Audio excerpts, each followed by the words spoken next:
Optophobia, the fear of opening one's eyes.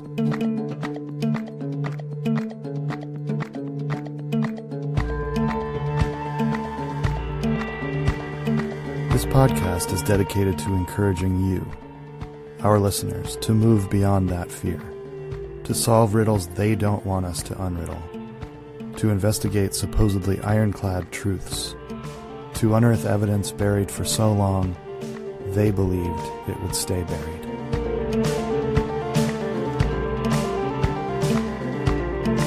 Season 1. A Cold War-era military base in the Horn of Africa called Cagnew Station. For years, there was an official story about a U.S. intelligence project at Cagnew, codenamed Stonehouse. The project included a pair of 15-story parabolic antennas that the American government claimed was simply part of a powerful radio communications operation. But as the space race with the Soviet Union intensified, that cover story looked increasingly flimsy. By the 1970s, civil war forced the U.S. from Ethiopia, and Cagnew Station closed for good. Or did it? What was Stonehouse really? What happened at Cagnew Station between 1974 and 1991 when violence and war gave perfect cover to any shadowy agency, organization, or cabal seeking it? This season on Optophobia, we'll track down the distortions, the assumptions, the omissions. Are you bored by the lies? Open your eyes.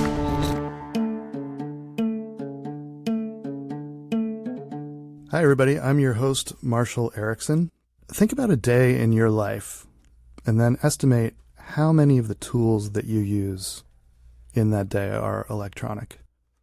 Maybe you start the day with an electric toothbrush, move on to your coffee maker. Maybe you set your home alarm before you leave for work. Before you even get out the door, you've used maybe half a dozen electronics. But what if you weren't really controlling those machines? What if the government had figured out a way to make you think you were brushing your own teeth, but it was really brushing your teeth for you? We're going to ask our guest today about all of that in a minute.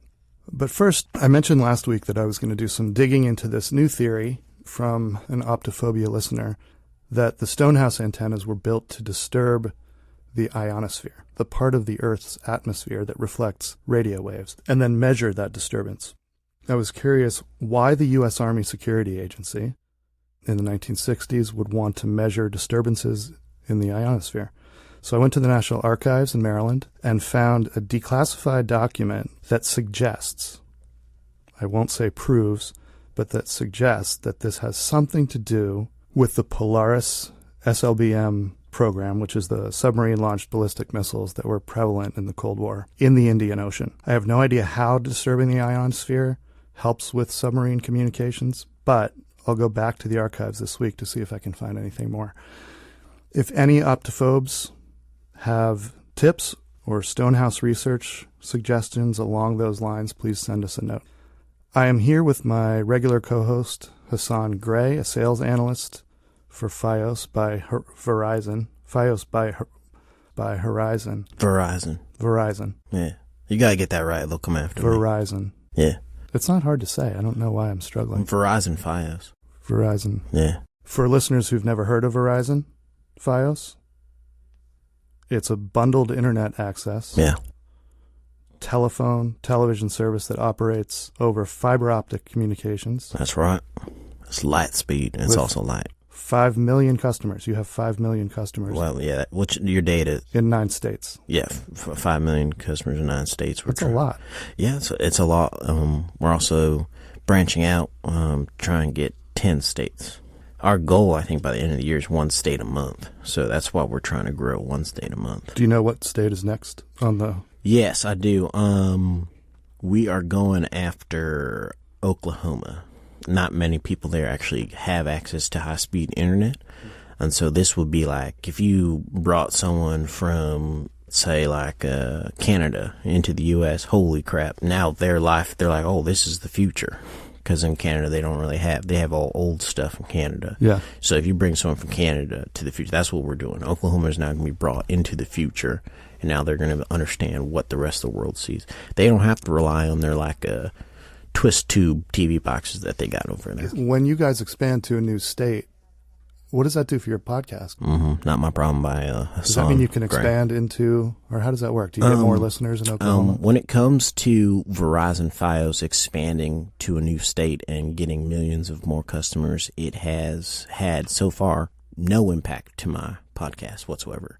Now that's not to say that no one likes my podcast. I think it's more of they don't know how to access it. Even though I do a lot of advertising when I do house installs, I tell them all about my podcast, and I should see the people's faces. They're super into it. They're super excited. They want to know the info, but no one's listening. I'm not sure why. Because your customers are also they're the foundation of what you talk about on your podcast. So. Yeah. So I would assume some of them would be tuning in. I mean, I've begun to stop hiding people's names when I talk about stories of customers. I've begun to just name them and their address in hopes that someone will then contact me and say, I heard you talk about me on your podcast. Right. And you gave out my address over the airwaves. No one's done that so far. So, I'm think I'm going to have to start using some more personal identifiable information. We're definitely trying to promote it as much as possible on this podcast too. Yeah. This podcast too, when I think about all the infrastructure you have behind this, I thought this would help my podcast as well. It has done nothing. Nothing so far. Nothing. No. Well, what else is up? I think last time we talked about my cell phones. Yeah. I think I told you I got rid of my cell phones. Right. Well, I had to get them back. You seem to really believe in that. Yeah, I did want to get off my cell phone so the government couldn't track me, because that's, as we all know, that's what's really happening over at CAGNU. But I realized how much more difficult my life became. No one else is using pen and paper type stuff and I found myself having to carry this notebook around of what am I supposed to be doing today? Right. And I'm well, I used to just have a phone that then I could then contact people with. So having to go make a call or write an email, I got to go to a public, because I don't have library. Yeah, I got to go to a library, and there's always vagrants in the library. Yep. Masturbating right at the front desk, and I can't be bothered with that. So I wondered last week, I thought of this later, how Kimberly gets in touch with you if you don't have a phone. Well, here's the thing about Kimberly. With the restraining order that has now been renewed for the first one or the second? The second one, and it's now been renewed for another 6 months. So thank you, Myrtle Beach County Municipal Court System, for that one. With that, she actually doesn't want me to contact her, so this works out great for her, but I still am going to be in contact with her, because she is one day going to be the future mother of my children, even if she doesn't know it.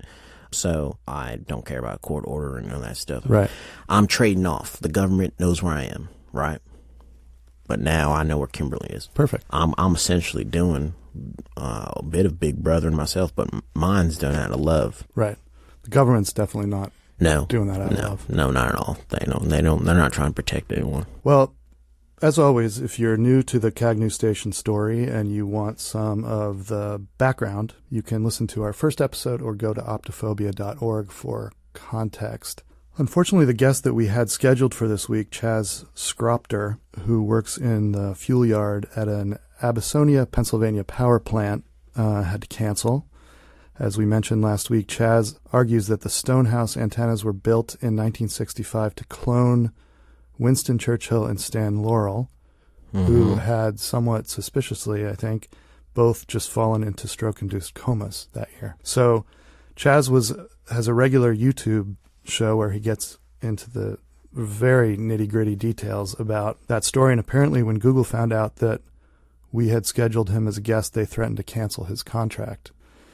He was actually very afraid, so he called and said, I can't do it because Google actually is after me. Yeah, that makes sense. Google, you don't mess around with Google. Yeah, because Google has power over everything. We may never get to talk to Chaz about that Stan Laurel, Winston Churchill theory, but, we can go to his YouTube channel and listen to it there. Wavelength communication, WC, Winston Churchill. Oh. You put it together. Oh, man. Yeah. See, it would have been interesting. Yeah, see, if he was on, we could have gone into the weeds on this. Thoughts and prayers to Chaz. Yeah, thoughts and prayers. Yeah. In a way, not having Chaz here is great for us Yeah. because we have Even an amazing guest this week, Dan Hammer, who, as I alluded to at the top of the show, is a world-class expert on Cagnew Station and how projects there created the electronic universe that we live in today. So, Dan, welcome to Optophobia. Thank you so much for having me, Marshall. It means a lot. This is, I gotta be honest, this is a bit of an intimidating setup you got here. Oh, no. Please feel comfortable. I mean, we're honored to have you. No, I feel the honor. It's just, there's a lot of, like, flashing lights, beeps and boops going on right here, and that's when you know you're being listened to. You're being controlled. It's also the microphone. Yeah, it's also the microphone. It's a recording studio, so you are being listened to. I didn't think about them. It's okay, though. It's okay. I was really mainly concerned with all the flashing lights, but I didn't. We can hold on turn a these second. Yeah, I'll turn these down. I'll also close these cabinet doors so you That can would see mean the a lot flashing to me. lights. Thank you. Thanks, Hassan. Thank you so much. So those are Hassan. closed. What, how do you pronounce your name? Hassan. You're putting too much on the A. It's Hassan. Heston. Hassan Gray. I'll forget it. I'll get it at some point. Okay. So, Dan, before we get to your Cagnew research, can you just tell us a little bit about yourself, what you do, where you're from? Sure. My name is Dan Hammer. I'm from upstate New York, where I have lived my entire life. I currently live at home with my mom in what can be described as a very small house. Join the club. You live at home too? Oh, yeah. I live at home. Me and my mom, we like to say that we're still a family house. Oh, that's nice. That's nice. I like it because I don't pay for anything. Oh, okay. Well, that's different than my situation. I do pay half the rent. Oh, okay. No, I can't. So I'm currently, my employment status is unemployed.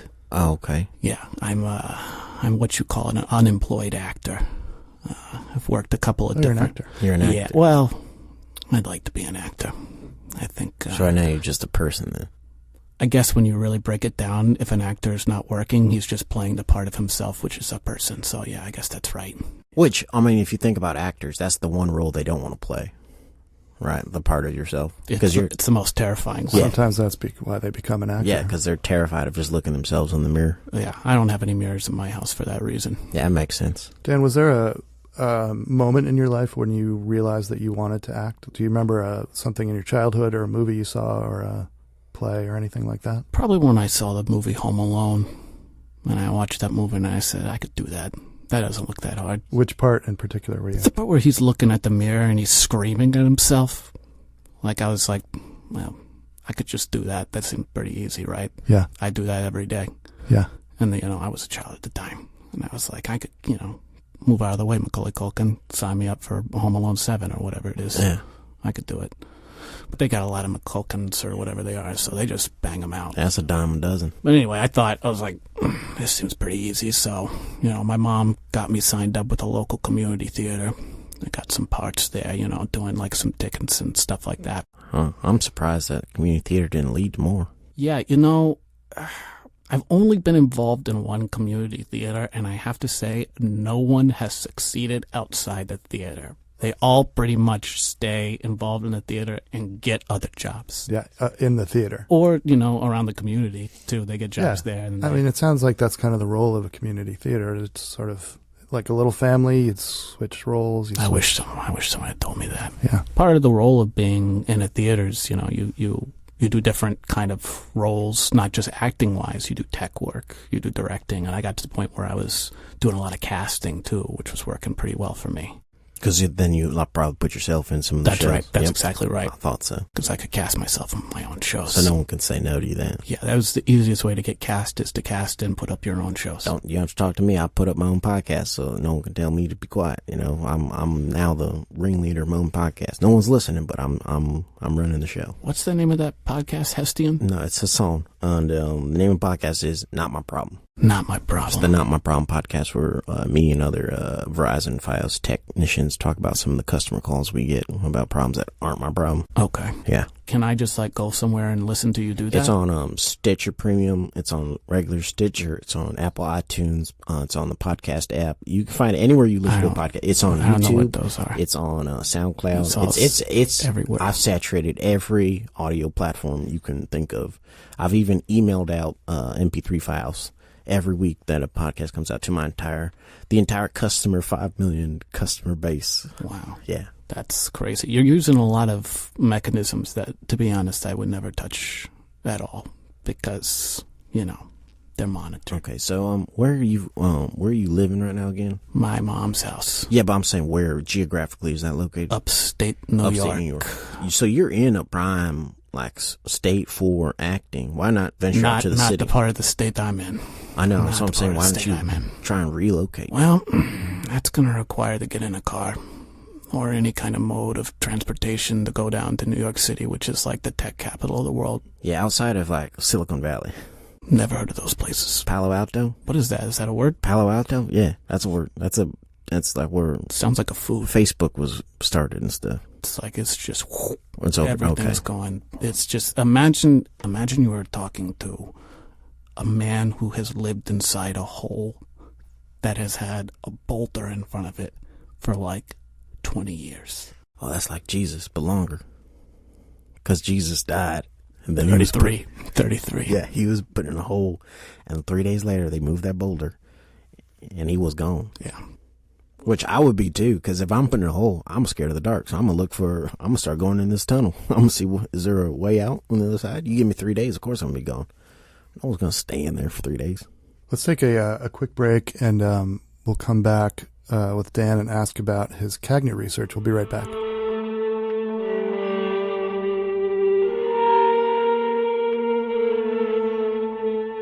Hey, Optophobes. If you're a regular listener, you may have heard that last week I had to fade out from our sponsor copy. Podcasting is filled with all sorts of strict, time-based rules and regulations that we're still figuring out. So you might think that our main sponsor, Spikenard Monocled Cobra Solve, was angry that they didn't get their full money's worth for that ad. Well, you'd be right about them being angry, but you'd be wrong about why. So SMCS is less a sponsor of Optophobia than it is a product with no official relationship to Optophobia. We just thought we'd start doing ads for it, and they'd like the ads and would start giving us money to continue doing them. They did not like the ads. In fact, they did not like them very strongly, using words like cease and desist and litigation and dangerous and idiot. So here goes. Spikenard Monocled Cobra Solve. Don't touch it. It's flammable and hazardous.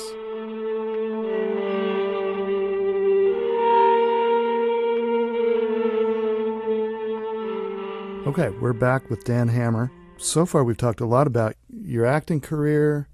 I'm really interested in the stream of Cagnu research that you have really pioneered. This idea of electronics and how Cagnu was really the foundational place where a lot of this government interaction with our daily lives as consumers of electronics started. So maybe you can tell us a little bit about how you first got interested in that. Okay. Yeah, I just, from a very young age, I kind of started to realize that anything terrible that happened to me, that took my life in a direction that I didn't expect or want, there was a common denominator of electronics. And the human brain is wired to look for patterns in life. And that's the pattern that I found, that I knew that it couldn't just be a coincidence. Like, for example, one of the first auditions I went on was for Oliver, and I was singing. It was beautiful. I'm a beautiful singer. And the lights... Oh, could you give us some of that then? Just a little taste. Sure. Just 1 or 2 lines. Tell me, boy. Oh, my God. The pipes are singing. That's a little bit. That was lovely. That was wonderful. And that's what I said. But the lights on stage slowly went down and the audio went out, and I just heard a goodbye. And I was like, something's wrong. You heard a goodbye from the audience? Yeah, the casting directors and the director and producer and my parents were out there. And they all said goodbye. They said goodbye, thank you, next. Your parents too? Yeah, my parents. They were at the audition. Was this an audition? Was, in the community theater, people sit out in the audience and go on stage because it's just a small community theater. Okay, so they were all sitting on. Yeah, my parents had driven me there because I was just a child. I couldn't drive, but my parents said, get that kid off stage. That is rough. Yeah, it's a little rough. But anyway, the thing that I noticed was that the lights went down and the audio went off. I'm sorry. It's a hard memory. that all went off, and I said, there's got to be something going on here. I got to look into this. So I went down to the library, and I started doing some research, and I found a book on WW2, and that's when I found out about the Cagnew station. Okay. Yeah, and I started, putting two and two together. So in little Dan's mind, that moment that obviously was very traumatic and jarring as a kid, the fact that this theater went dark, that is what childhood you blamed that trauma on, right? That's right. The darkness, not on the adults in the room who wanted to get you off stage. Yeah, because, another thing that happened at auditions, the lights and the audio didn't go off for anyone else. So it just went down. Just went down for you. The audio goes off. People say that, and then someone comes on stage, and the lights come back on, audio comes back on, someone else auditions. But it didn't happen for anyone else. So later you learn about Cagnew from a book, and then how do you make the connection between that kind of electronic trauma that you went through when you were a kid and the broader story of what had begun at Cagnew in terms of this control of electronics for all of us, not just for you in a theater in upstate New York? Well, it felt like there was a lot of electronic research being done there, a lot of experimental stuff. I started talking to some people at the library about it, if they knew anything about it, if they'd heard anything. And they said, there's, not everything you read is exactly what's happening. And so I started researching about, these big, antennas, big pieces of electronic equipment and what it can really do. And it's like, we're at the point where it's like, we don't even know everything that it could be doing. No. But what we do know is the government is always like 3 steps ahead of us. Yeah, and then why is that? Because they know where we are, because they're tracking us through the station, right? So, of course, they're going to be 3 steps ahead. You know my GPS location. So, of course, you're going to see that I'm walking this way. So, you're going to plant yourself 3 steps ahead of me and be right around the corner, because that's what's happening. All these electronic devices, they're pinpointing us. That's right. Okay? So, I'm glad that we've had you on this week, because you get it. You understand. I know you've had some trauma in your life with your acting, but you understand what is actually happening at Cagnew. And their whole goal is to disrupt society, right? It's disrupt culture. It's disrupt culture. Yeah. They don't want to keep people on the path that they're meant to go on to achieve everything that they could achieve. They want to disrupt you and then set you off on a tangent where you're like, I have this goal in mind that's going to get me here, right? But, here comes the government planting a little seed in your mind. Next you know, why am I stuck at the community theater? Why have I not gotten out of this small community that doesn't seem to be going anywhere trying to challenge itself? It's like, so you were aiming for stardom as an actor, right? Of course. But here you are just stuck in this community theater world. And it's like, you were on a trajectory. Boom, you got disrailed electronically. Lights went out, literally on your future. Exactly, because that's the only way they can control me, because they couldn't control my talent. They couldn't control my trajectory, where I was going to go. Can we hear that song one more time? Sure. Oh, Danny boy, no lies. Okay, thank you. See, you're going to tell me. Stunning. This person's ready to be the next Macaulay Culkin. Macaulay Culkin. Fingers crossed. Of course they're going to disrupt you. It benefits the government to disrupt people from succeeding. They have a feeling. They know when talent is coming up from a very early age. So they use all these devices. And what better way to do it in an offshore place that's not going to be investigated by anyone? Who's going to go to Cagnew Station and really check it out? Everyone thinks it's closed up. So the idea behind this research originally was to control the electronics across. Is it just the American landscape? Oh, it's everything. So they figure out a way to control the electronic landscape for all of us as a way to kind of put hurdles in front of us in our lives wherever they can in order to make us more docile and controllable. So it's really a matter of frustration, collective frustration. Yeah, my whole life has been frustration. One moment after another, just being put down, just failing.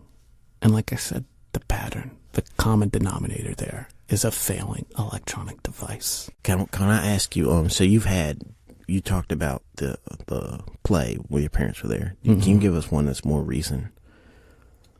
What was your rock bottom? I gotta say, my rock bottom moment was, for a while, I met a woman in the theater, and we started dating, and it was going very well. This was in my 20s. Mm-hmm. We bought a house together. Things were going very well. She was a very successful lawyer. Mm-hmm. And I was feeling like, this is the one. Yeah. This is the moment. And I'm going to, yeah, I know. I'm going to propose. That whole thing. It's, sail off into the distance. This is what I want. Mm-hmm.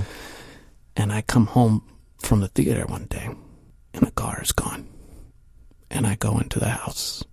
Everything that she owned is gone. There's a letter on the table that said a bunch of things. I didn't really read it. Mm-hmm. But the car was gone. So it was her electronics that were gone? Her electronics and everything else that she knew and she owned, which was pretty much everything because she paid for most of the stuff that we had. But the thing that stuck out to me was the car was gone. So I'm thinking the only thing that could have happened was she got in the car, the government activated their device. And there we go. And then the car drove wherever they wanted to take her, over a hill or something like that, off a bridge or something, I don't know. Yeah.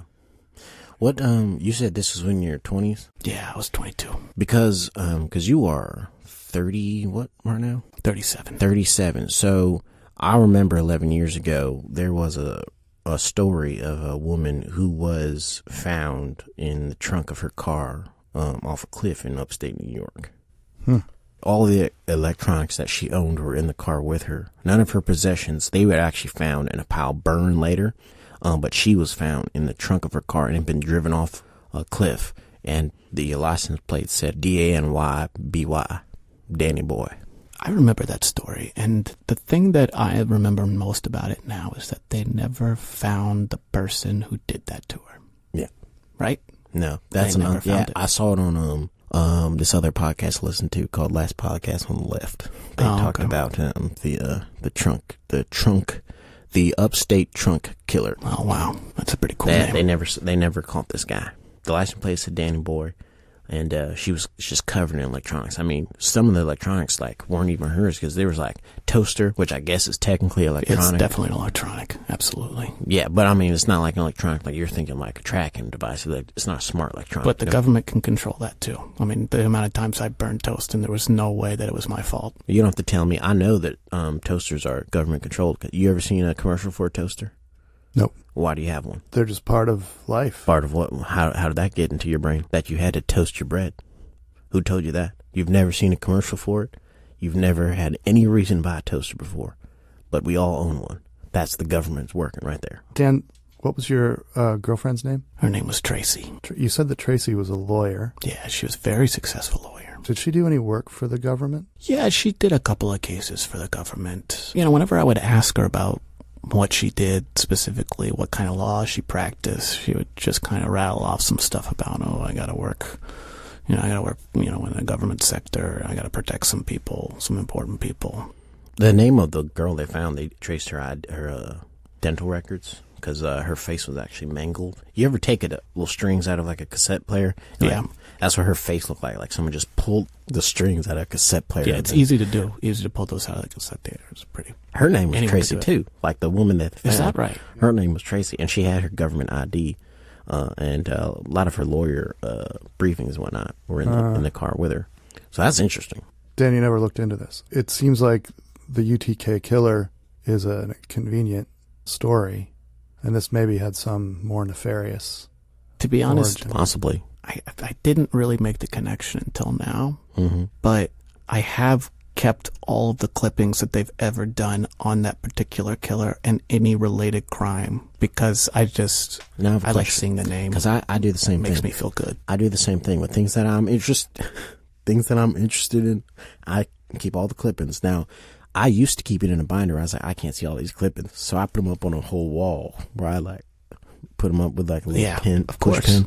So I got a whole second bedroom in my house that's just push pins about CAGNU and Verizon Wireless and what the government's doing to track us. And I got a bunch of red yarn from one picture to the other that's making connections. How do you connect them? Yeah, and you don't really need good lighting in there. Just maybe a stand up with one light bulb. A lamp that doesn't have a shade on it. You know what's in there, so it's yeah, I know what's in there. I don't need to And I know what's going on. I know how to read it. You know, it's made for me. So is that what you're doing? You Absolutely. Yeah. I mean, I live with my mom. So, Dan, unfortunately, we've come to the end of our time, but I have one more question for you before we go.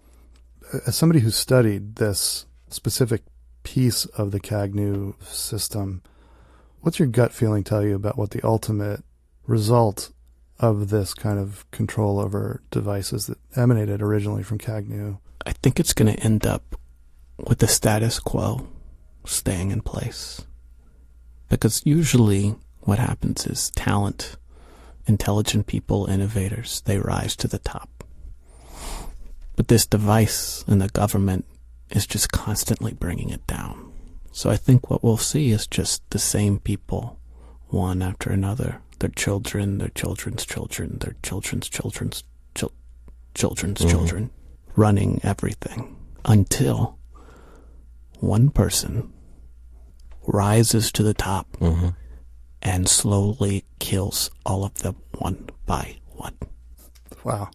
That's a frightening vision for the future. But more accurate it could not be. It is, but I mean, it's where we're heading, right? Well, I want to thank our guest this week, Dan Hammer. Very eye-opening. Holy crap, I just realized something. They found a bloodied hammer inside her skull. I'm sorry, keep going.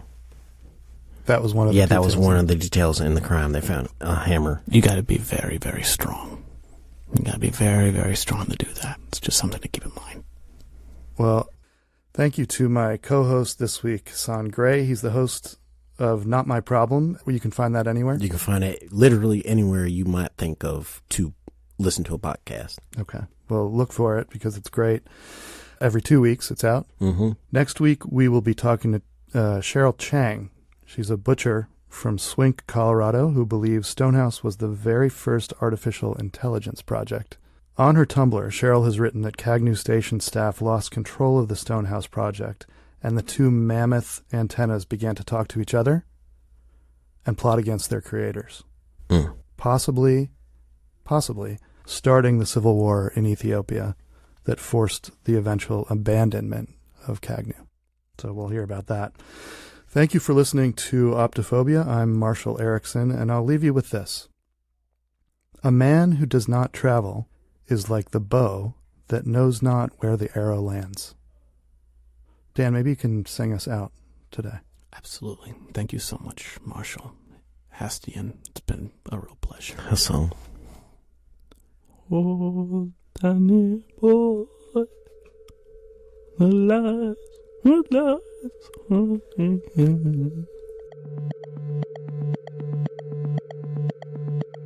Thank you to Reeves McElveen, who played Dan Hammer.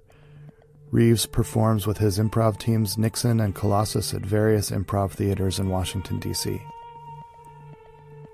Jamal Newman played Hassan Gray. Jamal performs with Lena Dunham and Nixon. You can follow him on Instagram and Twitter at HelloNewman and find him at jamalnewman.com. If you've got theories about what was really going on at CAGNU Station, we'd like to hear them. You can find us on our website, optophobia.org, or on Twitter, Instagram, and Facebook at Optophobes. And please subscribe on Apple Podcasts, Spotify, and Google Podcasts. Optophobia was produced by Tim Townsend. Music was composed by Bart Warshaw. Cover art by Claire Smalley. Website by Chance Griffin. Thanks for listening. Until next week, keep 'em open.